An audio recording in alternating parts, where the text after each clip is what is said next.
Tenemos ahora la lección que corresponde a la doctrina del karma. Una doctrina que es fundamental de entender claramente. El gran problema que hemos tenido generalmente los seres humanos cuando se habla de karma, especialmente en Occidente, en donde existe una ignorancia total con respecto a lo que es esta doctrina, es suponer que sabemos realmente lo que ocurre cuando en realidad no sabemos sin antes estudiar la doctrina. Existen naturalmente fuentes válidas donde podemos hacerlo. Una de ellas es la teosofía. Este curso les va a entregar a ustedes, entre otras cosas, la posibilidad de entender claramente lo que es el karma, pero por sobre toda otra consideración, lo que el karma no es. Existe, por ejemplo, una idea generalizada, especialmente entre occidentales que no conocen esta doctrina como corresponde, de que el karma es una doctrina de castigo, una especie de espada de Damocles que está lista para caernos encima en cualquier momento, como resultado de nuestras transgresiones, de nuestros pecados, por así decir. Hemos procedido de manera inapropiada y en consecuencia de repente nos encontramos con las consecuencias de semejante proceder. Esa es una forma equivocada de mirar el karma. El karma es una ley, fundamentalmente. La palabra karma, aclaremos esto antes que ninguna otra cosa, la palabra karma significa acción, literalmente, en sánscrito, pero implica ambas, la acción y su reacción. Es una ley universal que toda acción tiene que tener como consecuencia una reacción. Eso es un hecho. Tal es así que el gran pensador norteamericano Emerson la llamaba la ley de compensación. Es probablemente el término más apropiado para ello, porque es exactamente lo que es. Se presume, como es natural suponer, que el ser humano en su inmadurez espiritual va a cometer errores de toda clase. Estos errores van a estar invariablemente en oposición a lo que son las leyes naturales de la armonía que rige el universo. Eso es inevitable, porque somos seres inmaduros que estamos en el proceso de aprender. Estamos en el proceso de desarrollar nuestra conciencia divina. Y mientras eso no ocurra adecuadamente, vamos a proceder en la oscuridad y la ignorancia. Vamos en consecuencia a cometer errores y que van a alterar esa armonía natural que es parte de la vida del universo. Nosotros somos parte de esa vida. Tenemos que funcionar en consecuencia de acuerdo con las leyes y parámetros que rigen la armonía universal. En nuestra forma de proceder a veces, en el campo de la ética, por ejemplo, en el campo de la ética social, cometemos errores graves con otros seres humanos, por lo general. Hacer sufrir a alguien, por ejemplo, en cualquier orden de cosas, ya sea levemente o intensamente, es totalmente inapropiado. A nadie le gusta que lo hagan sufrir. Ustedes evidentemente se darán cuenta de eso. Todos los seres humanos no nos agrada que nos hagan sufrir. Lo que sí nos agrada es que nos den amor y que nos den placer, ese tipo de cosas sí. Pero que nos hagan sufrir no nos gusta. Hacer sufrir a alguien, ya sea una persona, un animal o incluso la naturaleza, es probablemente lo más inapropiado del mundo, porque no está en consonancia con la ley universal principal, de la cual emanan todas las demás leyes. Esa ley es la ley del amor. Tengo que aquí clarificar con mucho cuidado lo que representa la palabra amor. Para nosotros el amor es un sentimiento, pero para el universo no es un sentimiento, es una fuerza, es una energía. Es una fuerza y una energía beneficente, que lo entrega todo y no pide absolutamente nada a cambio. No hay nada que nosotros le podamos dar al universo para beneficiarlo. Pero sí el universo es el que se encarga de darnos todo para beneficiarnos a nosotros. Es evidente que cuando actuamos de mala manera, de manera que transgrede leyes universales, estamos haciéndole daño al universo. El universo es el cuerpo físico de la deidad, según se nos dice en teosofía. Y en consecuencia, cualquier cosa que nosotros hagamos que esté en contra de la armonía que anima a ese cuerpo, le estamos simplemente haciendo daño al universo, le estamos haciendo daño a la divinidad, estamos a Dios, literalmente. Es una cosa que no debe ocurrir. La armonía universal no puede ni debe ser interrumpida nunca. No existe esa posibilidad, no se debe hacer, es una cosa que no se contempla. Pero como, vuelvo a repetir, nosotros somos inmaduros y caemos en esas transgresiones, se produce en consecuencia un desequilibrio, una desarmonía. Aunque esta desarmonía ocurra a nivel local o a nivel humano, personal, que puede ser insignificante en relación a la grandeza del universo, igual es una desarmonía en un todo armónico. Y en consecuencia tiene que existir una ley que rearmonice, por así decir, lo que nosotros desarmonizamos. Lo que nosotros alteramos, la ley interviene para restablecer la armonía apropiada. Y esa es la ley del karma. En consecuencia, hay que concluir que es no solamente una ley que nos va a dar la retribución correspondiente al mal proceder, sino también que nos va a restituir lo que hayamos perdido o el sufrimiento que hayamos tenido, lo va a paliar mediante lo opuesto de lo que nos ha ocurrido. Es decir, si una persona nos ha infligido sufrimiento que no merecemos porque nada hemos hecho para merecerlo, pero debido a la inmadurez espiritual de esa persona ha procedido de mala manera contra nosotros y nos ha causado un sufrimiento que no merecemos porque no está en nuestro karma tampoco, la ley va a actuar para compensarnos, si no en esta encarnación, en las encarnaciones que vienen. Generalmente esta compensación viene en la misma encarnación, según se nos ha dicho, pero muchísimas veces también hay que esperar a otras vidas para que la restitución de lo que hemos perdido tenga lugar. Jamás en la vida somos abandonados en ese sentido. La ley, por ser una ley, no comete errores, ni tiene preferencias de orden personal, ni nada, es una ley, no es un personaje. Y en consecuencia no puede errar, no se puede equivocar. Le da exactamente a cada cual lo que a cada cual le corresponde, hasta en la medida más pequeña o hasta en la medida más grande. En otras palabras, es la respuesta exacta a lo que hemos hecho anteriormente. Y vamos a tener en consecuencia las características, los problemas, las dificultades que son inherentes a quien ha procedido de mala manera. Pero al mismo tiempo, si alguien ha procedido de mala manera en contra de nosotros, tendremos nuestra compensación. Porque como decía Emerson, esta es una ley de compensación. No se la puede mirar de otra manera. Existe también otra gran equivocación, vamos sacando primero las equivocaciones de por medio, de suponer que la ley del karma es una ley, no solamente una ley de castigo, sino que una ley que somos moralmente responsables por lo que hacemos. La ventaja que tiene el ser humano sobre las demás especies que existen en el planeta es que tiene una mente analítica, es capaz de pensar, es capaz de resolver y tiene en consecuencia libre albedrío. El libre albedrío es una gran responsabilidad. En manos del ser humano inmaduro, evidentemente es algo un poco peligroso, porque va a tomar decisiones que van a afectar a los demás y que los van a afectar de manera decisiva a veces, atrasando su desarrollo. En la segunda parte de este curso vamos a hablar sobre la cuestión del mal, en donde vamos a determinar exactamente qué es lo que realmente constituye mal. Una de las cosas que se nos dice en ese contexto es que el único mal, propiamente tal, definitivo y absoluto, es todo aquello que estorba el desarrollo del ser humano, el desarrollo de su potencial, el desarrollo de su movimiento hacia la divinidad. Nosotros no estamos en este planeta desarrollando divinidad, esa ya la tenemos. Lo que no tenemos es conciencia de esa divinidad. Estamos en el proceso de desarrollar esa conciencia. Todo aquello en consecuencia que represente un inconveniente, un obstáculo para el desarrollo de esa conciencia, es algo que el universo no mira con simpatía. Se está traicionando su propósito esencial.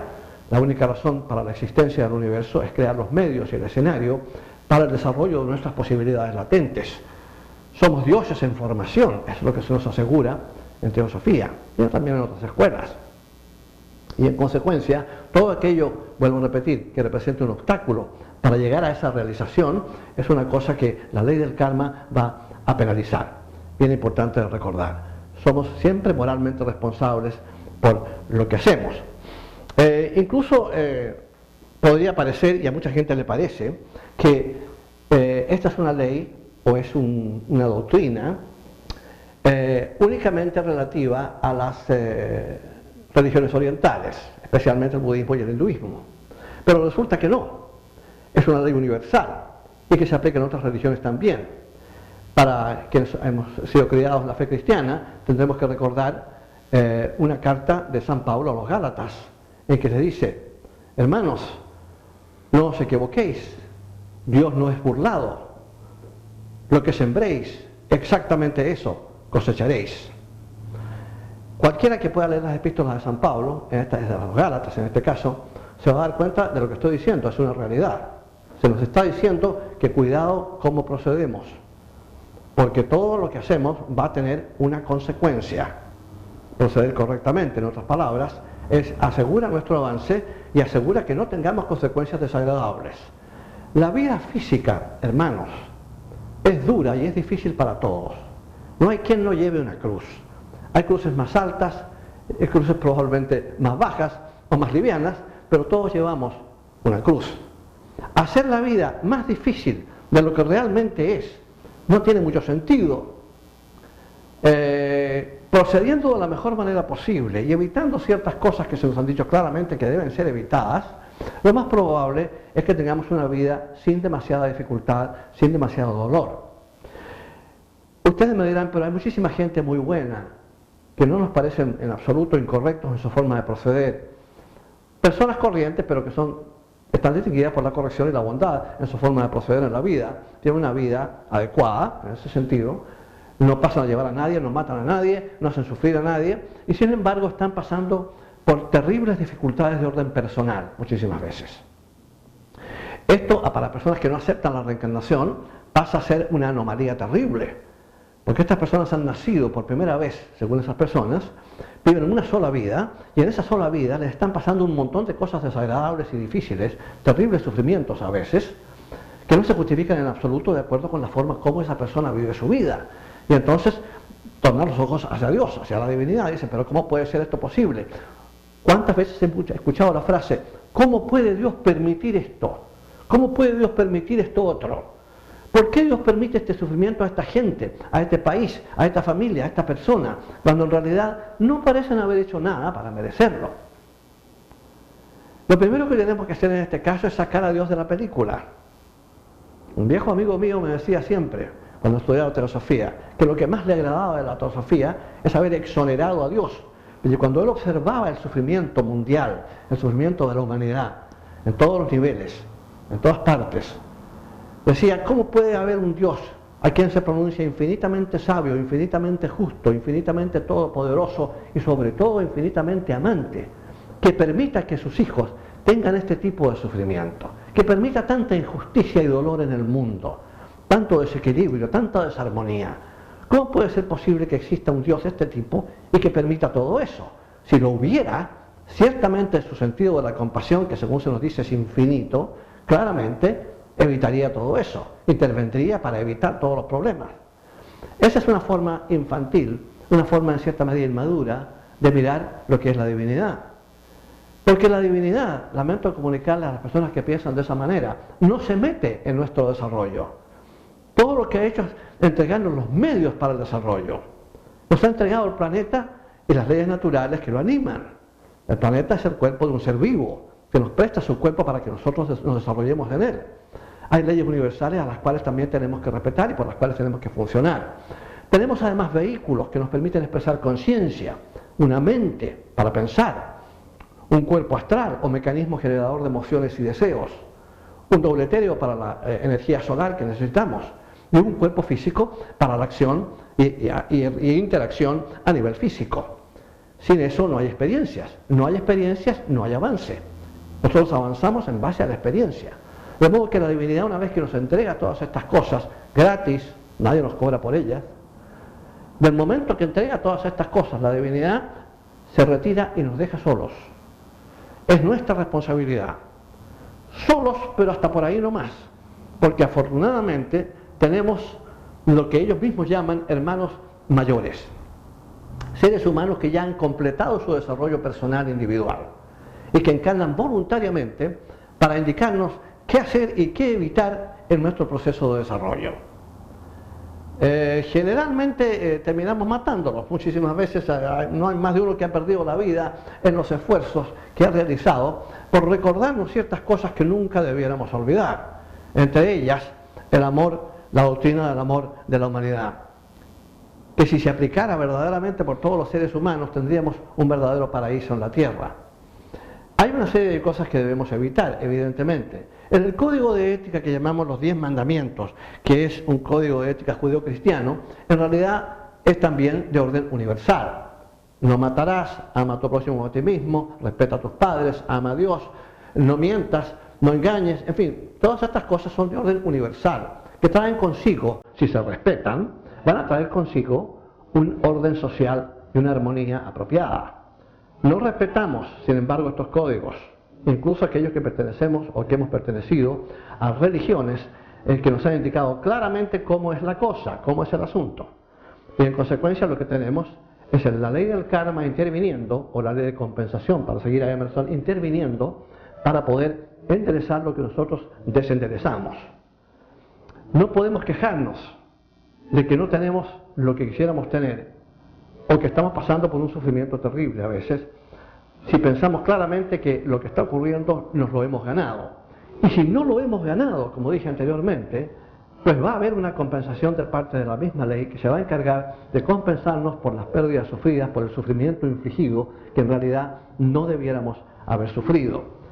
Pero ¿qué ocurrió? Por el descontrol de otra persona, por la falta de bondad o de correcto proceder de otra persona, que nos ha afectado a nosotros profundamente. A veces esto va no solamente a nivel personal, sino que a nivel de país, muchísimas veces. Hay países que son sometidos a un sufrimiento terrible por invasiones de países más poderosos, por ejemplo, que están interesados en recursos naturales de ese país o lo que sea, y siempre encuentran una justificación para asaltar a otro país y tratar de apoderarse de cosas que no son de ellos. Evidentemente el karma les va a caer encima a ese país, que es agresor, y el país que ha sufrido esa invasión va a ser compensado en una forma u otra por situaciones favorables que van a ayudar a su desarrollo, a un desarrollo más integral, como el que tenemos en ese momento. De manera que no tenemos necesidad de preocuparnos. Una de las cosas que desaparece también, en términos del karma, es la envidia. Uno de los grandes problemas que tiene el ser humano, uno de los grandes defectos que contiene. De eso hablaremos a continuación.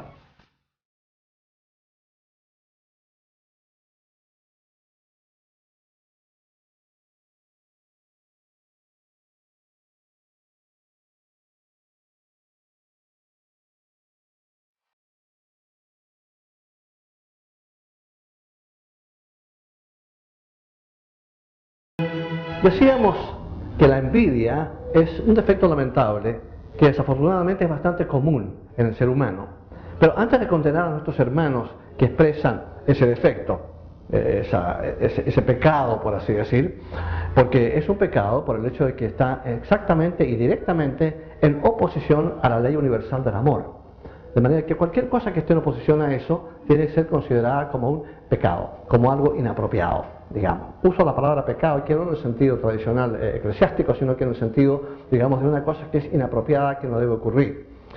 Pero ¿qué es lo que causa la envidia? Es una cosa que tendríamos que preguntarnos. No cuesta nada condenar y decirle a la gente, o mencionar generalmente a espaldas de ellos, lo envidioso que es, o envidiosa que es fulano o fulana de tal. Eso no soluciona en nada el asunto, y si se le enrostra a la persona, tampoco, aparte de que la persona resiente eso, tampoco ayuda en absoluto.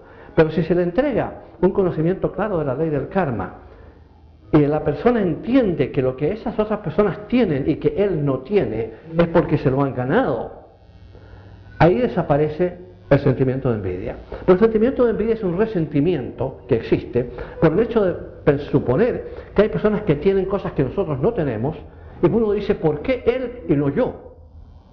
Eso es natural que ocurra cuando uno no conoce estas leyes. Pero cuando uno entiende claramente que lo que la persona tiene, lo tiene porque se lo ganó, de una forma u otra, en base a esfuerzos personales o lo que lo fuera, y que uno no lo tiene porque uno no se lo ha ganado, desaparece el resentimiento, y al desaparecer el resentimiento desaparece también la envidia. Si vamos a tratar de que nuestros semejantes funcionen mejor en términos de ética, tenemos que explicarles las leyes y parámetros que son los que actúan en nuestro proceso de desarrollo. Si no conocemos estas doctrinas, si no conocemos estas leyes, es inútil pretender asustar al ser humano con infiernos ridículos y eternos que no existen realmente, en la esperanza de que con esa razón y a través del miedo, que es algo que jamás se debe usar, esas personas van a proceder de manera más correcta y más adecuada. Ese es un gravísimo error que debe evitarse a toda costa. Nunca ha dado resultado. Si lo diera, este mundo sería un paraíso. Pero todos sabemos los problemas que tenemos, tanto a nivel colectivo como individual. por el hecho de no saber y de no entender lo que son estas doctrinas. Para que el individuo cambie su forma de proceder desde el punto de vista ético, que tenga información, la información de realmente quién es, cómo es, cuáles son los parámetros que rigen su evolución. No va a estar estimulado de otra manera. Para que el individuo cambie tiene que tener un estímulo serio y adecuado, que en alguna forma haga nacer en él el deseo de cambiar, el deseo de no proceder de esa manera, de no sentir esas cosas lamentables.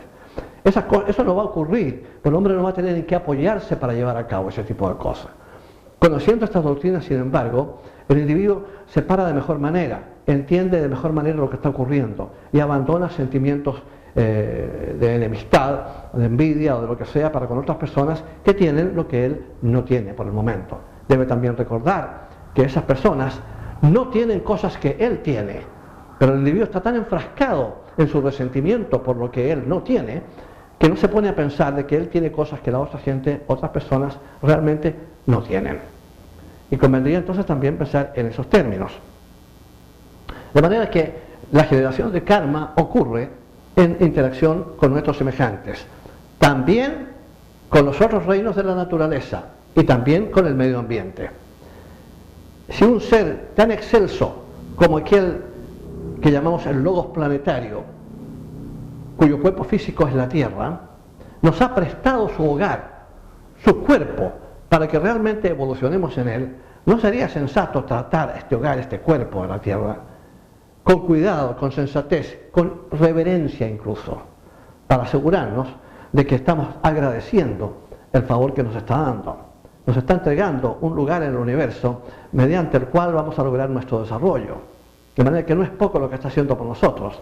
Devastar la naturaleza con nuestros despliegues de codicia y de egoísmo y de ignorancia y de desconsideración por el medio ambiente es lo peor que podemos hacer, y el que piense que no hay karma en eso está profundamente equivocado. Pagamos absolutamente todo, incluso la devastación que creamos con la explotación de recursos naturales que traen consigo un deterioro serio en el medio ambiente y en la biosfera. Tenemos que obligarnos por completo de esa forma de proceder si no queremos realmente crear un karma serio. Otra cosa que trae también karma serio es el trato que le damos a los animales. En Estados Unidos, donde se está firmando este curso en este momento, país del cual soy residente, existen extremos, como en casi todos los países que no son muy antiguos y que tienen cierta medida de inmadurez. Existen personas que adoran a los animales, que están pendientes de los animales todo el tiempo, que siempre tienen lo que llaman ellos pets, mascotas, que siempre tienen animales cerca, que les agrada, que van a los zoológicos, que incluso donan dinero para los hospitales de animales, en fin, etc.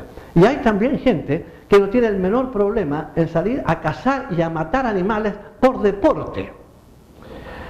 Eso de ir a matar animales por deporte es un salvajismo, pongámoslo bien claro desde un comienzo.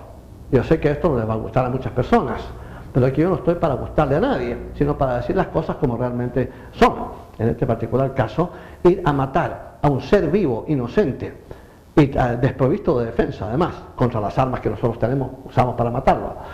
Ir a matarlo por deporte es propio de un troglodita, no es propio de un ser humano normal.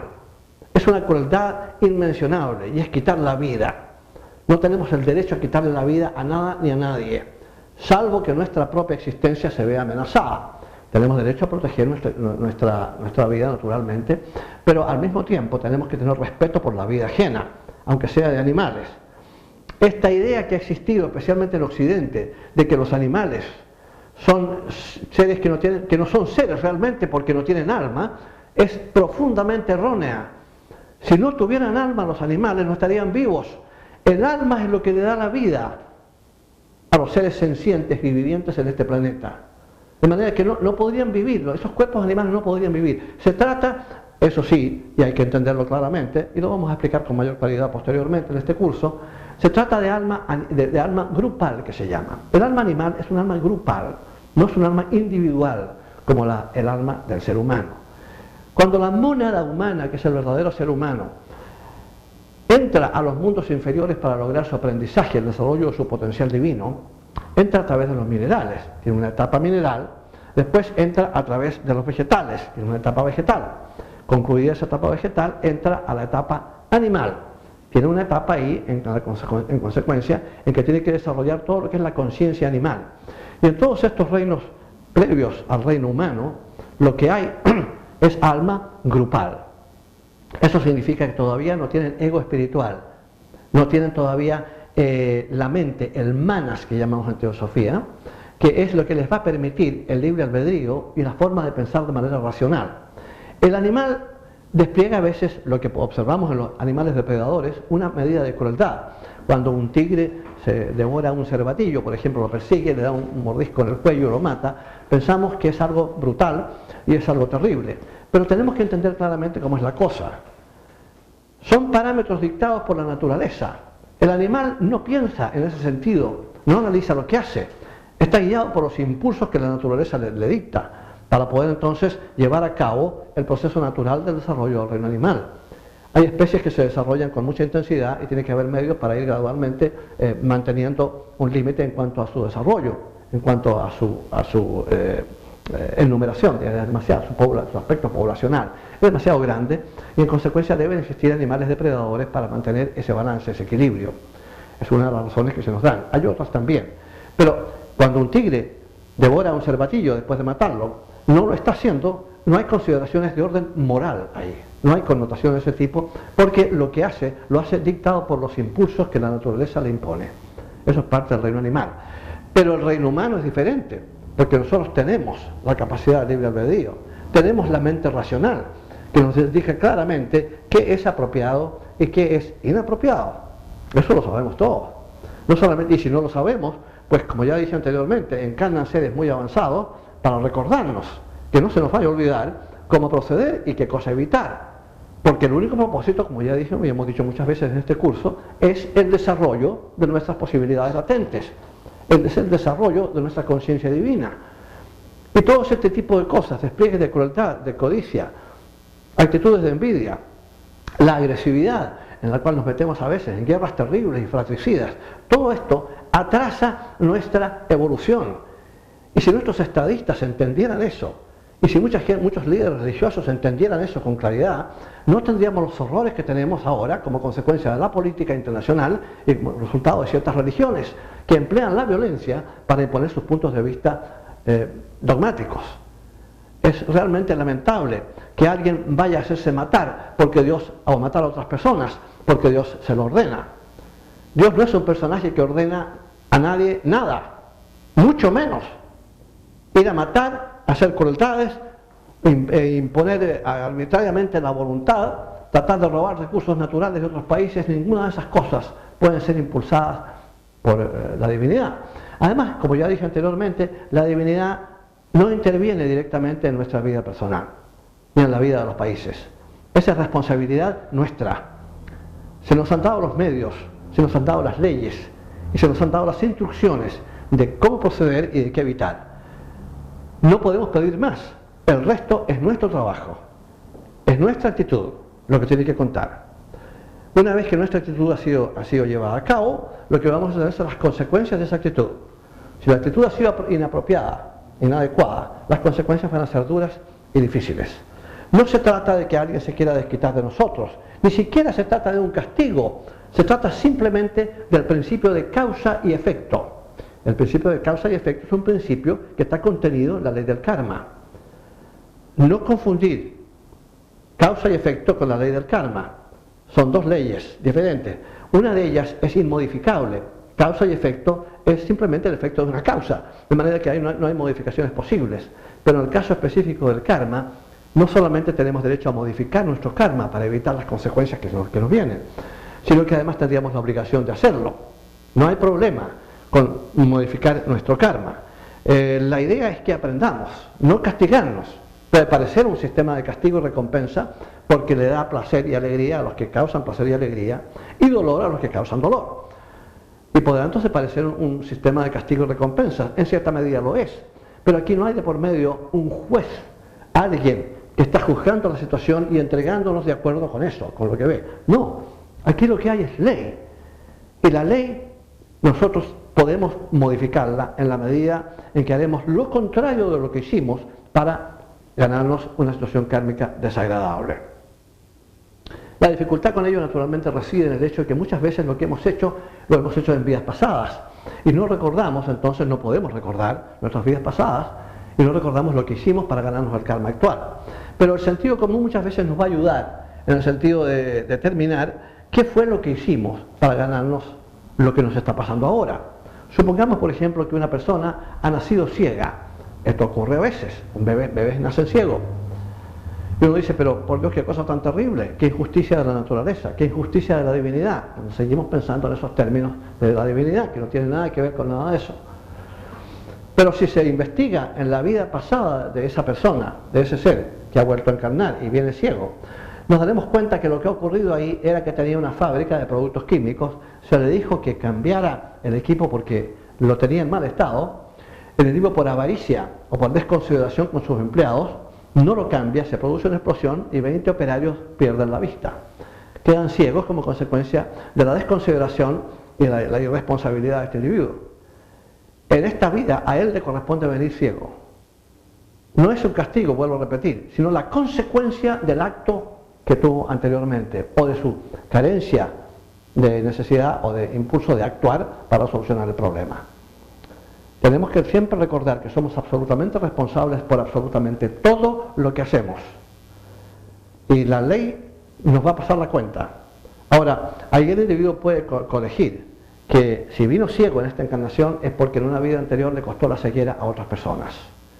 Muchas veces es muy difícil determinar eso realmente. Lo que está pasando es una cosa un poquito vaga, en el sentido de determinar qué fue lo que se hizo en una vida pasada para poder para llegar a ese extremo, para llegar a la situación que se está viviendo, que no es una situación agradable bajo ningún punto de vista.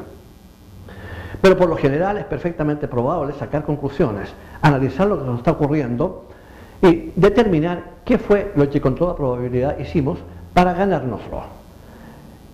Siendo así el caso, lo que podemos hacer es lo contrario, para en alguna forma entonces cambiar el proceso kármico que nos está causando dolor. Supongamos, por ejemplo, por vía de ejemplo, que una persona va caminando cerca de un río y ve que alguien se está ahogando en el río.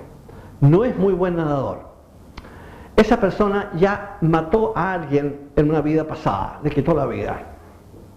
Y ahora va pasando, en esta nueva vida, va pasando por frente a un río y ve a una persona que se está ahogando. No es muy buen nadador y no es salvavidas, pero arriesga su vida y se lanza al agua para salvar a esa otra persona y lo logra. Casi se muere en el proceso, pero eventualmente logra salvar a la otra persona. En la vida pasada tomó una vida, en esta vida salvó a otra, y ahí el karma entonces se balancea.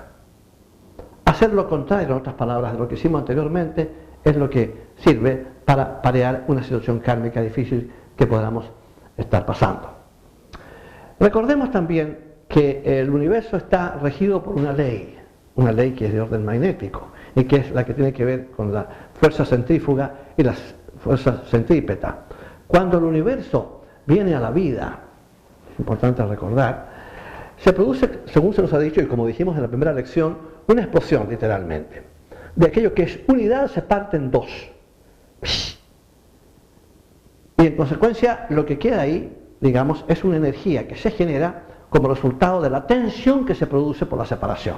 Esto trae una polaridad, y la polaridad es esencial para el flujo de la energía universal que mantiene el universo en movimiento. Esa polaridad, esas leyes se mantienen a todos los niveles, tanto al nivel universal como al nivel planetario e individual. Es inevitable eso, y siempre vamos a tener las fuerzas centrífugas y centrípetas. Cuando uno lleva a cabo algo, manifiesta un pensamiento o manifiesta una acción determinada, el universo siempre va a generar lo opuesto en contra. Y en consecuencia es una ley universal. Y en consecuencia siempre tenemos que tener en mente que esto va a ocurrir porque es parte de la manifestación.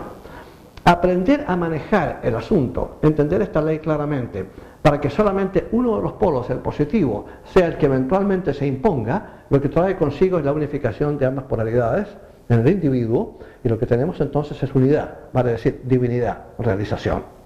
Para llegar a ese punto de desarrollo toma bastante tiempo, claro, toma muchísimas encarnaciones, pero hay millones que ya lo han logrado, de manera que nosotros también podemos perfectamente bien lograrlo. hablando esencialmente de la modificación del karma y también que representaría una especie de intervención con la ley universal, recordemos que hay muchas leyes que podemos nosotros cambiar perfectamente bien. Cuando la gente no quiso viajar a través del polo sur para poder llegar al extremo sur de Sudamérica, para poder pasar del Pacífico al Atlántico, descubrieron que en el Istmo de Panamá se podía hacer un canal. La diferencia de altura entre ambos océanos naturalmente creó una dificultad técnica que se solucionó mediante el sistema de esclusas que se llaman, que son tanques donde los buques entran, se les echa agua, suben y así sucesivamente una esclusa tras otra hasta que llegan al nivel del otro océano.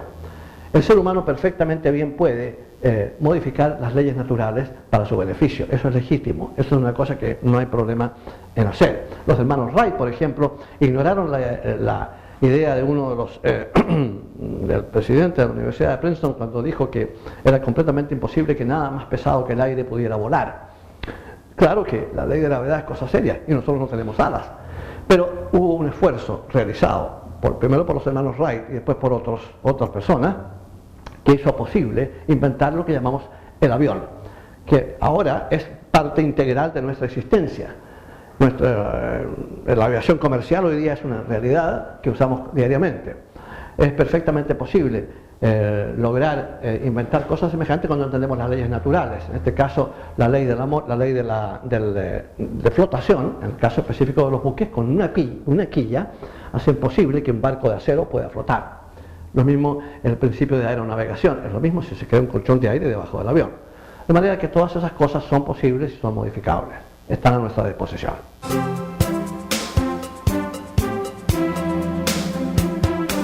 Soy Enrique Renard.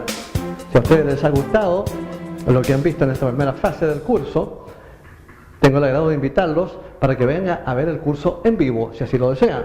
Pueden tomarlo llamándome al teléfono que ustedes ven en pantalla.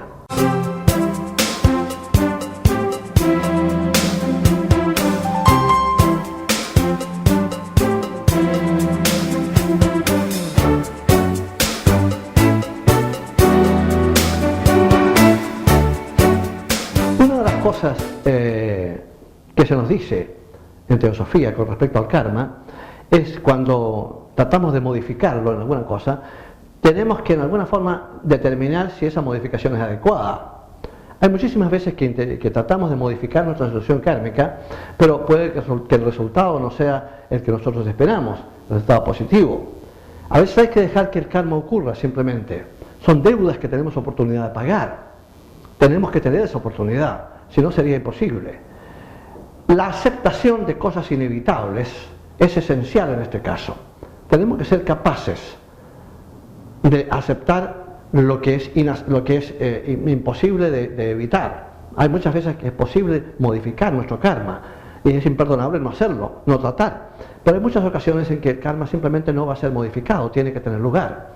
En ese caso nos vamos a dar cuenta porque los esfuerzos que hacemos por modificarlo no resultan. Siendo que no resultan esos esfuerzos, entonces tenemos que tener la necesaria paciencia para aceptar lo que está ocurriendo, en el entendido de que gracias a eso estamos pagando una deuda contraída anteriormente, si no en esta vida, en vidas pasadas. Muchas veces pensamos, vuelvo a repetir, que personas que no parecen merecer lo que les está pasando, están sufriendo algo terrible muchas veces. Tenemos que entender que lo que ocurrió en vidas pasadas, cuando eran mucho más inmaduros y cometían errores mucho más graves. Y en consecuencia, lo que está pasando ahora es simplemente una cancelación de una deuda adquirida anteriormente. A veces el ser humano, los seres humanos hacemos cosas terribles, terriblemente equivocadas, que traen consigo una enorme medida de sufrimiento para mucha gente. Eso no lo podemos hacer, hermanos. No hay forma realmente de justificar una cosa semejante. Muchas veces pensamos que en beneficio de nuestro país o de nuestros intereses personales es justificado hacer ciertas cosas. Invocamos si no lo hicimos, si no lo hacemos, bueno, entonces el resultado va a ser peor y siempre estamos encontrando razones para proceder de una forma que en realidad no es adecuada. Las consecuencias de esas van a ser duras y sumamente difíciles. El karma, en este particular caso, en el caso, digamos, también en general, no solamente es individual, sino también colectivo. Es decir, hay karma de familia, hay karma de vecindario, hay karma de pueblo, hay karma de ciudad, hay karma de país, hay karma continental y hay karma mundial, hay karma a nivel planetario. El karma del mundo actual es bastante duro y bastante difícil. Nos encontramos en una situación sumamente complicada en términos kármicos. Ya ven ustedes lo que está pasando. Es un mundo en donde parece reinar el caos y la maldad. Esto es resultado de acciones anteriores. Hemos tenido 2000 años de completo desastre, de oscuridad absoluta, de horror y de ignorancias sin precedentes en la historia de la humanidad, estos últimos 2000 años. En 50 años todo eso se está revirtiendo porque estamos saliendo del período pisciano y entrando al período acuariano. Y la Tierra recibe otras influencias diferentes de las que recibíamos durante el período pisciano. Esta transición de un período al otro yo calculo más o menos que demora aproximadamente 600 años. Ya han pasado 300 y tenemos por lo menos 300 años más hasta que la influencia pisciana vuelva a intervenir. Mejor dicho, deje de intervenir. Perdón. Y nos encontremos entonces en la influencia acuariana, que es sumamente diferente. Todos podemos observar que los egos que están encarnando en la actualidad son realmente mucho más avanzados como niños de lo que nosotros éramos como niños en nuestra generación y en generaciones anteriores del período pisciano. Evidentemente hay un despertar de conciencia porque las energías provenientes de Acuario son mayores y estimulan el proceso de desarrollo de la conciencia. De manera que tenemos por delante de nosotros un par de 2000 años, un par de miles de años, en donde va a haber una forma de vida, un estilo de vida, una forma de pensar y un estado de conciencia bastante diferente del que hemos tenido que sufrir durante el período pisciano. Lo más importante de esto va a ser en general la actitud del ser humano con respecto a los demás, con respecto a las diferencias que existen en el orden racial, económico, social y de todo lo que sea, de todo este tipo de orden de cosas, que suelen ser las cosas que nos dividen. Tenemos que entender entonces que la forma de proceder correcta en este sentido, en que siempre tiene que estar influenciada y dirigida por el amor y la consideración por los demás, por la ausencia de egoísmo, por ponernos a pensar exactamente en lo que son las necesidades de los demás, aparte de las necesidades nuestras. También los demás tienen necesidades. Nuestro país tiene necesidades, otros países también tienen necesidades. Nuestro país tiene problemas económicos, otros países también lo tienen. Nuestros países tienen ciertos recursos naturales, otros países también los tienen. Sentarnos a conversar cuando existen dificultades de este orden es lo apropiado, es lo sensato, es lo adecuado. Se ahorra mucho dinero, se ahorran muchas vidas, se ahorran mucha gente que queda lisiada por el resto de la existencia y se ahorra mucho disgusto y dolor, que son tan absolutamente innecesarios. Si solamente entendiéramos que cuando tenemos un conflicto con otro país y nos sentamos a conversar con ellos, lo que tenemos que tratar de entender es cuál es la dificultad que ese otro país tiene, cuál es ese punto de vista. Y entonces analizar cómo podemos ayudarlos a solucionar ese problema. Cuando el otro país vea esa actitud, evidentemente va a estar mucho mejor dispuesto para poder llevar a cabo la solución del problema de que se trate. Y va a estar mejor dispuesto entonces para ayudarnos a nosotros con nuestro problema. Lo que había de conflicto ahora se transforma en mutua cooperación, que es como debe ser, porque ese es el principio de la hermandad universal. Los maestros que nos entregaron este conocimiento, lo que ellos quieren esencialmente es de que de una vez por todas se dé comienzo al proceso de la hermandad universal. Es decir, una actitud general e individual que elimine la idea de conflicto o de violencia para eliminar conflictos y dificultades. Todo es posible de solucionar, hermanos míos, pero cuidado con las soluciones, porque dependiendo de las soluciones a las cuales recurramos, va a ser las consecuencias que vamos a tener que enfrentar posteriormente. Los países que ganan guerras a veces tienen que pagar un precio terrible en términos de catástrofes naturales, a veces incluso por el daño, el dolor que han causado, pensando que estaban defendiendo sus intereses o su seguridad o lo que fuera. Tenemos que entender que las cosas que nos amenazan en términos de seguridad, como el terrorismo y todas esas cosas, no vienen del aire, vienen de causas que nosotros hemos sembrado.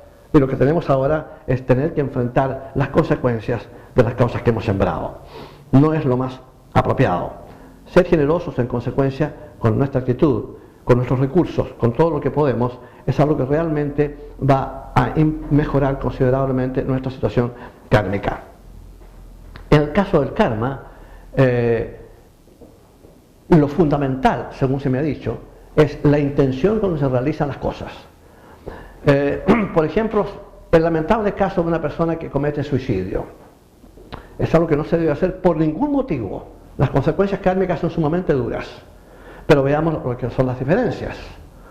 Supongamos que una persona, por ejemplo, en un momento de locura, por una pérdida terrible que ha sufrido, un sufrimiento espantoso que lo saca de su situación mental normal, se da un tiro o se suicida de alguna forma, es completamente distinta de la persona que deja una misiva diciendo: ya he vivido lo suficiente, la vida me aburre bastante, ya me estoy poniendo viejo, no tengo ganas de seguir, y comete suicidio.